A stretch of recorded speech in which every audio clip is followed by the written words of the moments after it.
Assalamualaikum warahmatullahi wabarakatuh. Kembali dalam episode kedua Jumat Berkah bersama pengurus-pengurus cabang Mataram. Ada beberapa di sini. Sebelumnya kita sempat membahas soal sejarah Jumat dan juga bagaimana seharusnya khotib di Islam dan juga di Indonesia begitu. Jadi yang episode kedua ini kita akan berbicara soal jemaah ya, Kanda ya.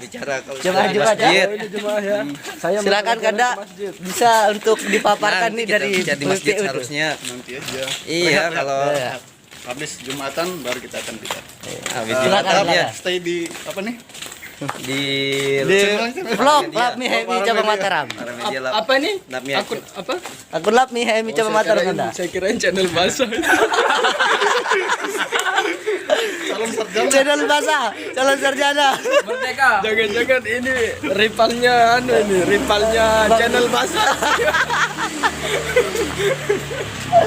Hari ini Iya, kami iya. berjalan Jadi untuk sedikit saja meluruskan tentang niat. ada sejarah Jumatan. sejarah HMI. Sedikit aja ya. Yang penting ini kita sambil jalan dapat ilmu. Saya Ustaz. Ustaz. Itu harapan kita.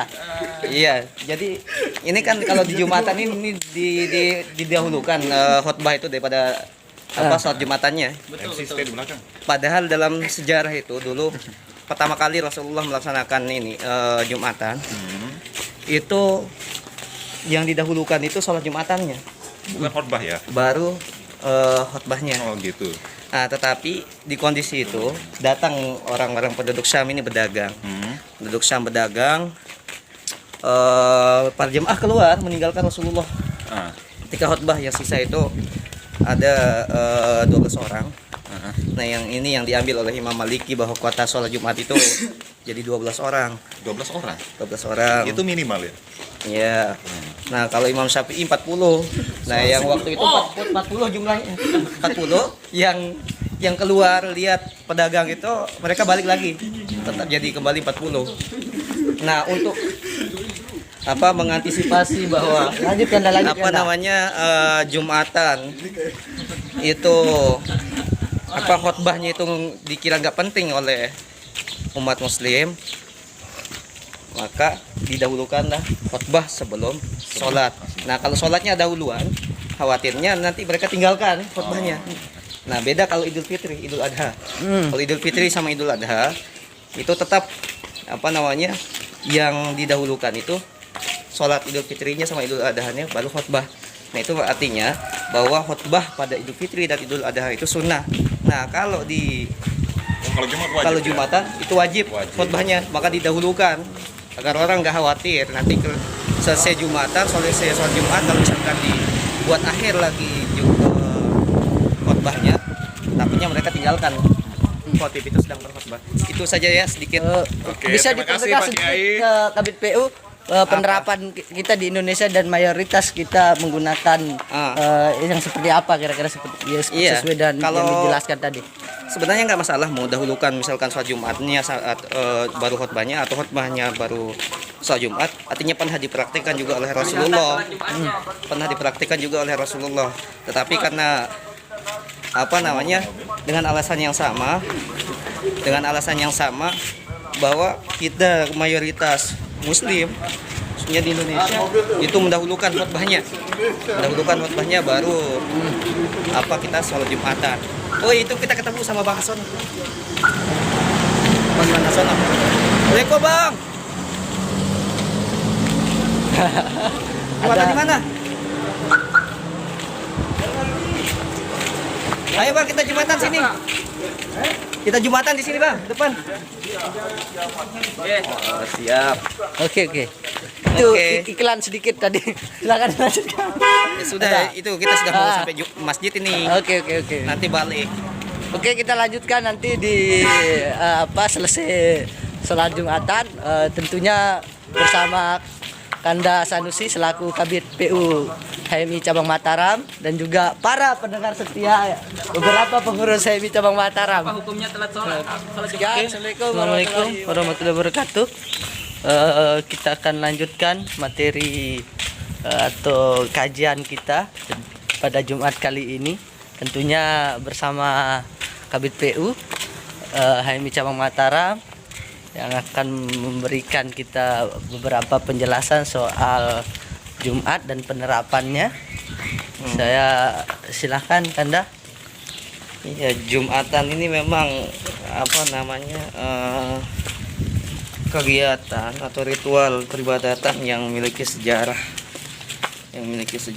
dan beberapa aspek terkait dengan Jumatan itu punya sejarah yang sehingga para ulama kadang-kadang di situ menyimpulkan mana yang apa namanya, mana yang wajib, mana yang sunnah, ya, mana yang sunnah.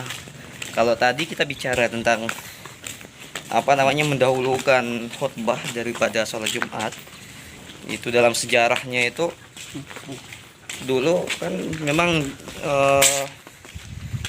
sholatnya dulu baru khutbahnya, tetapi ternyata ada suatu peristiwa yang seakan-akan umat muslim melihat bahwa khutbah Jumatan itu menjadi seakan-akan tidak penting dalam pelaksanaan sholat Jumat. Padahal kenapa sampai diringkas jadi dua rakaat, itu disempurnakan oleh khutbahnya seharusnya. Ternyata karena sholat Jumatnya didahulukan, khutbahnya itu belakangan. Di suatu ketika yang tadi itu penduduk Syam itu datang berdagang di situ, para jamaah sholat Jumat mereka keluar untuk apa namanya, melihat dagangan tersebut. Nah, ayat itulah turun, ayat tentang fas'au ila zikrillah wa dzarul bai' dalam surah Al-Qiyamah itu. Di situ yang jadi apa namanya, asbabun nuzul, sebab turunnya ayat tersebut. Maka kembalilah mereka, sebagian, ada yang mengatakan semua, itu yang menjadi perbedaan, sehingga kuota sholat Jumat itu ada yang 12, ada yang 3, ada yang 40 menurut imam-imam, pandangan imam-imam mazhab. Nah, tergantung sekarang kita mau ikuti yang mana dari apa namanya, perspektif para imam-imam mazhab tersebut, dan kita mau mengikuti yang mana. Itu semuanya bagus. Kalau Idul Fitri memang karena dia sunnah, memang melaksanakan kalau sholat Idul Fitri dan Idul Adhanya aja sunnah, apalagi khutbahnya gitu logikanya. Maka khutbahnya dibiarkan di belakang pasca sholat Jumatnya. Nah, kalau sholat Jumat, kalau yang sebelumnya itu didahului sholat Jumatnya, baru khutbahnya. Nah, sekarang kan kekhawatiran tadi, alasan khawatirnya tadi, maka sekarang didahulukan sholat Jumatnya, khutbahnya baru sholat Jumat, begitu. Mayoritas sekarang kita di Indonesia cenderung menggunakan mazhab yang mana tuh? Kalau Kabid sendiri melihatnya.